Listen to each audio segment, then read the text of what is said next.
Entendes o que estás lendo? O podcast que te leva através das páginas da Bíblia, livro por livro, capítulo por capítulo.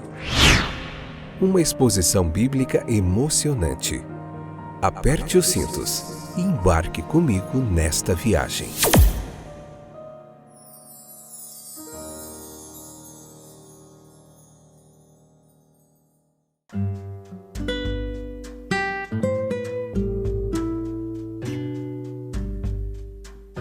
Olá, meus queridos companheiros de viagem através das páginas da Bíblia. Eu sou o Fábio e esse é mais um excepcional episódio do podcast Entendes o que estás lendo? Que imensa alegria e satisfação poder estar aqui contando com a sua audiência e a sua paciência, transmitindo para você uma pregação expositiva, um ensino textual da Palavra de Deus, capítulo por capítulo. Estamos na 12ª temporada. Já fizemos 12 livros da Bíblia, Pentateuco, os 4 Evangelhos, livro de Josué, livro de Atos dos Apóstolos. E nessa 12ª temporada, a gente está no livro de Romanos, capítulo 8, parte 3, episódio de número 966, horas e horas de estudo bíblico gratuito, num único comentário em áudio que você encontra disponível na Bíblia, na internet aí. Um comentário bíblico, na World Web, o ID, aleluia, glória a Deus, que fantástico é poder estar aqui fazendo esse trabalho há mais de 5 anos, como Deus tem abençoado, tem trabalhado, tem tocado corações através da sua palavra, na Amazon Music, na Apple Podcasts, no Spotify, na Deezer, na Podchaser, One Republic, iVox. Pesquisa no Google aí, coloca lá, Entendes o que estás lendo podcast, você vai ver milhares de plataformas e streamers que distribuem esse trabalho a um custo zero para você. Não vendemos curso, não vendemos a palavra de Deus, não vendemos comentários bíblicos. Aqui você encontra esse trabalho gratuitamente. Então escute, compartilhe e seja abençoado. Em nome de Jesus. E Romanos 8,14 nos fala de uma coisa excepcional que a gente precisa, prioritária em nossa vida. A orientação do Espírito de Deus. Romanos 8,14, leia lá e vem para cá para a gente conversar um pouquinho. Quando a gente olha para Moisés, ele demonstrou uma bela ausência de ciúme, quando ele exclamou, Oxalá, todo o povo do Senhor fosse profeta, e que o Senhor pusesse o seu Espírito sobre eles. O seu desejo, ele se realiza sobre a dispensação cristã, a dispensação da graça, do Evangelho, onde o Espírito é dado a cada um para o bem comum. Esse dom é o cumprimento da promessa de Cristo, de que seus discípulos não seriam deixados órfãos. E nossa investidura com o seu Espírito é um testemunho da eficácia da obra de Cristo. O Espírito opera silenciosamente no coração, embora invisível. A sua presença é muito real. Pense, por exemplo, numa atualização do sistema de um celular. Por fora, o aparelho continua exatamente o mesmo. A mesma tela, mesma capa, mesmos botões, mas por dentro o sistema foi atualizado.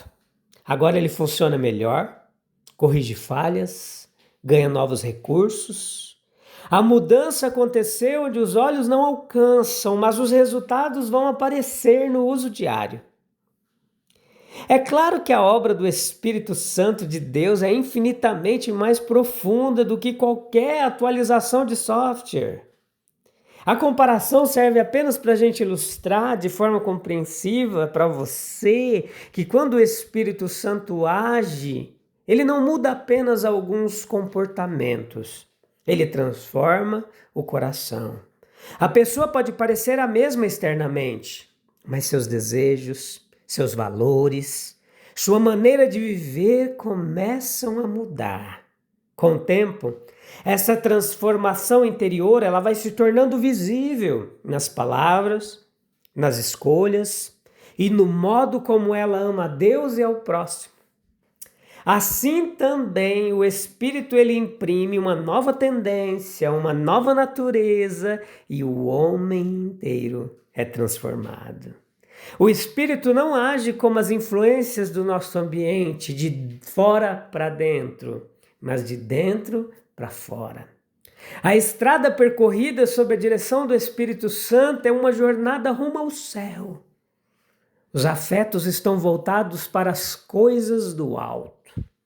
Começa com o ato de tomar a cruz para seguir a Cristo, implica abnegação para agradar a Deus. Este mundo não é nosso descanso, nem o nosso lar definitivo.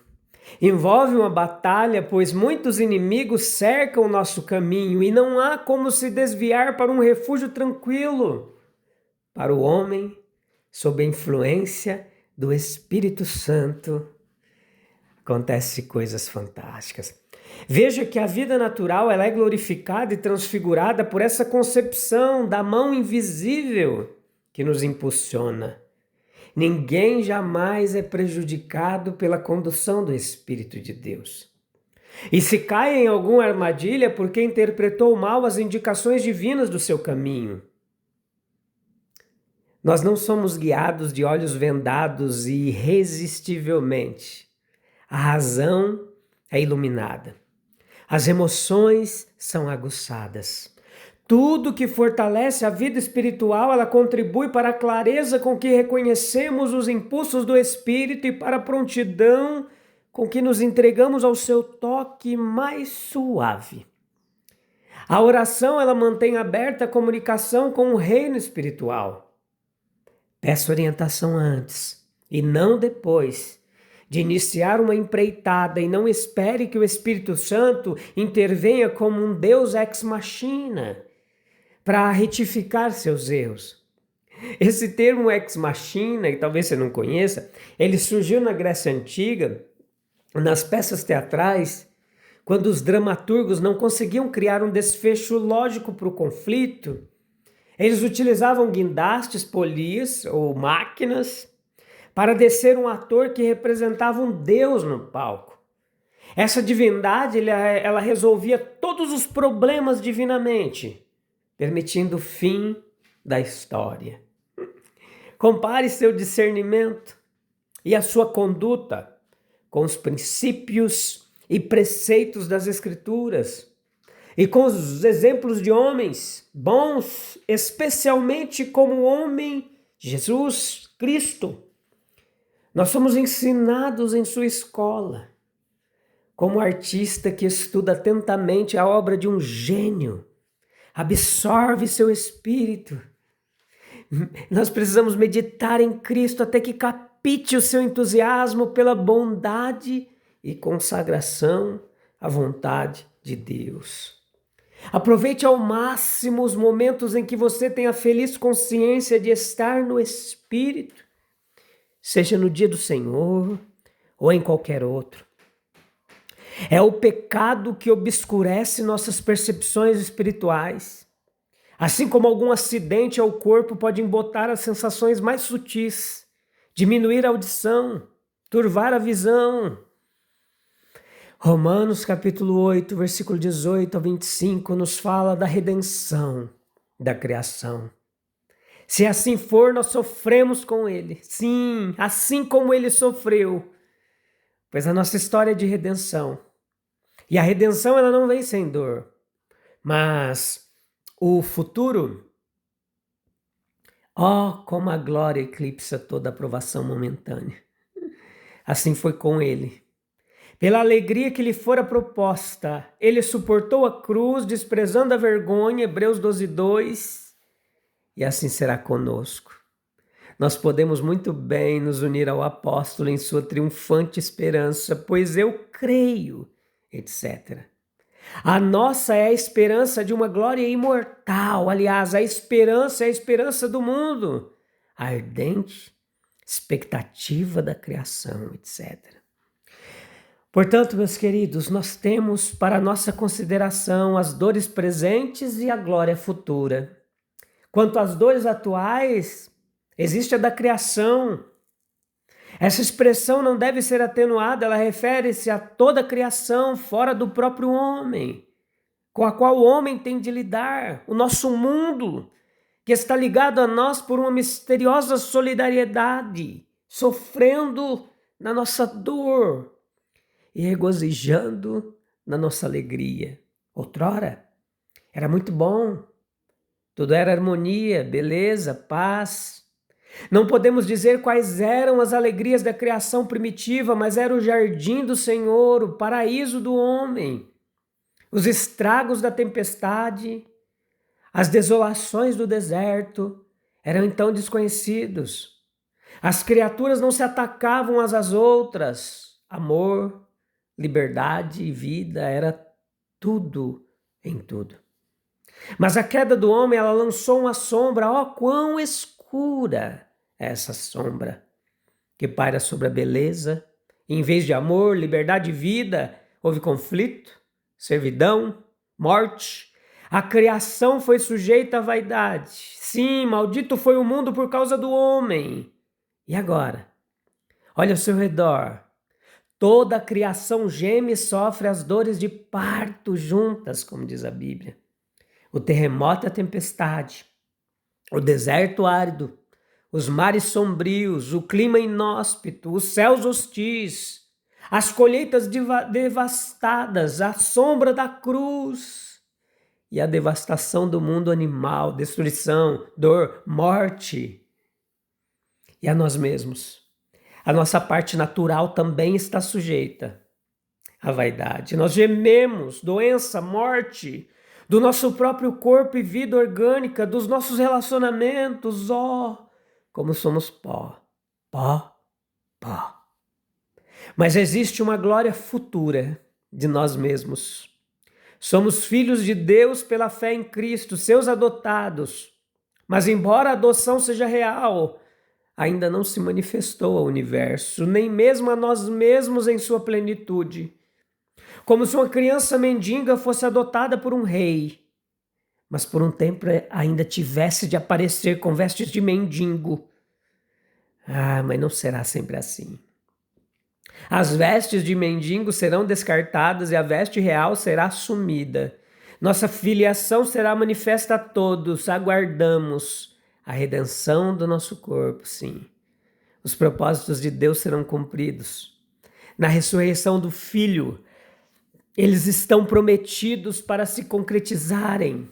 O corpo de nossa humilhação será transformado no corpo de sua glória. E então se cumprirá a palavra que está escrita: tragada foi a morte na vitória. Quando a gente olha para a criação, se esperamos com esperança, assim também a nossa criação espera, geme, anseia pela revelação dos filhos de Deus. A decadência e a morte não lhe pertencem intrinsecamente, não se for o mundo de Deus. A vaidade é que foi submetida, o escárnio dos objetivos, a frustração dos propósitos, tudo isso foi na esperança. E assim como pelo homem veio a maldição, pelo homem vem a bênção. Escravidão, corrupção pelo pecado, sim, mas liberdade, glória pela redenção, pela grande redenção. Todo o mal que foi feito será desfeito, a mancha será apagada, a sombra passará para que a luz eterna possa brilhar. E todos os nossos relacionamentos com o mundo e uns com os outros serão então refeitos, libertados, glorificados. Como o coração sangrou por causa das frustrações, dilacerações deste mundo. Mas como o coração se encherá de alegria, de plenitude, da bênção do Evangelho de Cristo. Um Evangelho não apenas em palavras, mas em poder. Um poder libertador, que operará sua libertação em toda a natureza do homem, em todos os seus relacionamentos, em todo o seu mundo.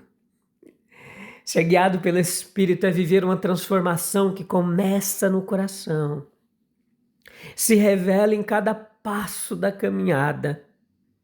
Mesmo em meio às dores deste mundo, nós seguimos com esperança. pois aquele que nos conduz hoje também nos levará à glória futura. Será que eu tenho buscado a direção do Espírito antes de tomar minhas decisões? Ou apenas depois de enfrentar as consequências? Minha vida revela uma transformação que vem de dentro para fora, apontando para Cristo. É preciso refletir em tudo isso enquanto a gente encerra mais um episódio. Louvado seja o nome poderoso de Jesus. Você consegue orar comigo? Se juntar no mesmo espírito, na mesma fé. Juntos falamos com o Pai, e aí onde quer que você esteja, no carro, no hospital, no presídio, em casa, no serviço, o Senhor te alcança.